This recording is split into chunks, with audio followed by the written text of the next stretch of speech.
on guys, Commander here and welcome to a bit of a different video. I'm going to be giving my perspective on the COVID-19 virus, or aka the coronavirus. Now before we start, I'm not a medical professional nor a doctor. I'm only giving my perspective on things based on what I've seen and heard and what my personal views on these things are. If you feel unwell or feel that you may have contracted COVID-19, then contact your doctor or go to your health service website for guidelines on to get professional help. So first of all, what is this COVID-19? Well, COVID-19 is a type of coronavirus, which is the scientific term for the flu. The reason why it's 19 is because there are 18 other COVIDs or coronaviruses in the world that you have the potential to catch. COVID-19 broke out in China in a country called Wuhan after being scientifically tested in a lab after it was found out to be carried by bats. Since then, it was spread across many countries in the world, leading to a global pandemic being called by the World Health Organization. Now, me personally, I'm not too concerned about this virus because I'm 19 and I don't have any underlying health conditions that I'm aware of that would put me at risk of dying from COVID-19. In the event that I was to contract this virus, I would feel really quite ill for about a week or two, with flu-like symptoms like shortness of breath, consistent coughing, large build-up of catarrh and everything else around my body, and anything you would class with associated with the flu. The NHS have said, however, this does not mean that you have COVID-19 if you have those symptoms, but if you're suffering from these symptoms, then you should stay at home until the symptoms have passed to prevent the potential spread of COVID-19. This is the case for the vast majority of people in the world, and only people that are at massive risk from this virus are the elderly and anyone who has an underlying health condition such as COPD or asthma, for example. In fact, looking at the mortality rate of COVID-19, I found the highest death rate was in the 80 plus category at 14.8%, the next highest 70 to 79 at 8%, then 60 to 69 3.6, then 50 to 59 1.3, and everyone younger than 50 is got a less than 1% chance of dying from COVID-19, and this was confirmed when I looked at two sites, and it yielded similar if not the same results.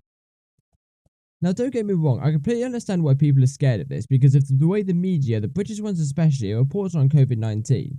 They're talking about it as if it's going to kill everyone. If you want to survive, you need to self-isolate yourself if you want to survive from this virus. But the truth is, if you do what the World Health Organization or the NHS tells you to do by making sure you wash your hands before you leave work or your home with hot soapy water, and if hot soapy water is not available, then a hand sanitizer, you'll be just fine.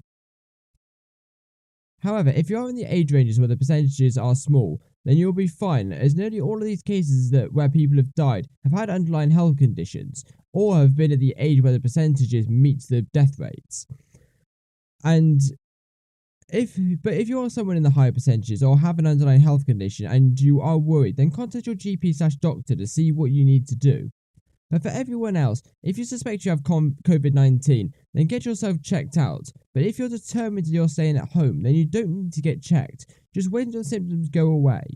Now what I'm going to say now is only applies to the UK, and only if you get paid holiday where you work. And this is just because of the way that we do sick pay and holiday in the UK.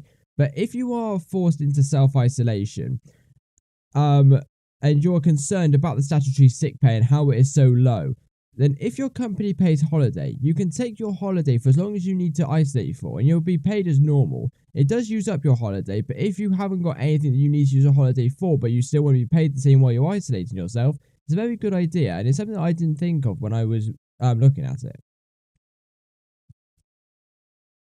Now, there is something about this COVID-19 and its breakout that does make me quite angry, and it's all the people who are for the most part safe from this virus and are very highly unlikely to die if they do contract it, that are panic buying things like sanitizer and toilet rolls, as well as many other things that you can stockpile as well.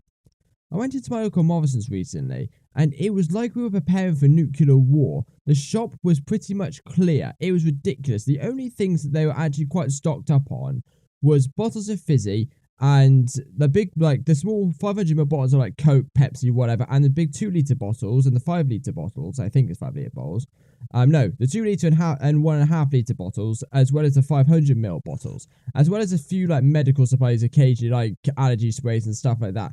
But aside from that, anything like bread, fish, meat, fruit, veg was pretty much just all gone. It was ridiculous. And this is the reason why it makes me angry, because while this is happening, the older people who are most at risk from this disease and who are not stockpiling but depend on going out once a week to get their shopping are now no longer able to do so because there's nothing left for them to get. Now, as described in this video, the UK government is thinking about putting into a law where the delivery companies for places like Morrison's, Tesco's and Sainsbury's and etc. and all of these big ones are only able to go to people who are elderly and disabled. And in fact, Iceland has already started doing this, where the delivery services for online shopping can only apply to people who are elderly, infirm or disabled. And even go further than that, they're having specific opening hours before and after they're closing. It's like an hour and a half before and an hour after they open, just so these elderly people can go out and do their shopping and not be bombarded by everybody else who wants to get in and stockpile and be selfish. I think that's a really good idea, and I think if all the other shops like Morrison, Sainsbury's, Asda, whatever, do the same thing, I think the stockpiling issue and the issue with the elderly is going to be eradicated quite quickly.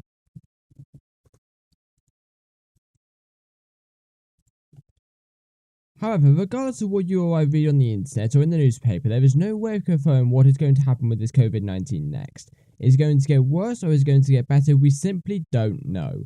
However, if you want some positivity in this uncertain time, then let me point out that while there have been 169,387 total confirmed cases on planet Earth so far, and 6,513 of those have sadly died, 77,257 of those have recovered from it, and the biggest recovery location is in China, where it first started, because most people are getting better, because it's what you do with the flu generally. So, yeah. So it's just a little bit of a statistic for you, which I looked at and I thought, you know what, I don't feel as bad about COVID-19 as I first did. So, I hope you guys have enjoyed this video. If you do have any questions, leave them down in the comment section below and I'll try and answer them. Again, like I said at the start of the video, I'm not a medical expert. I'm only going by what I know and what I've read and what I've seen. And if I have got anything wrong, do tell me in the comment section down below, because I would like to just make sure that what I know is completely accurate. And I would like to see what you guys' opinions are on what I've said and what I think, because it's one of those things that's really interesting, because there's lots of different opinions on the same thing. Like some people, I really like to talk with these people who are stockpiling and think, what are you doing, or what is your need of doing it, when these elderly people who need to isolate themselves to keep themselves safe can no longer get what they need because these people are being selfish and stockpiling. So if any of you have any questions or comments down below, leave them in the comment section. I'll be glad to get around and answer them. So anyway, I hope you guys have enjoyed this video, and I shall see you all later. Bye!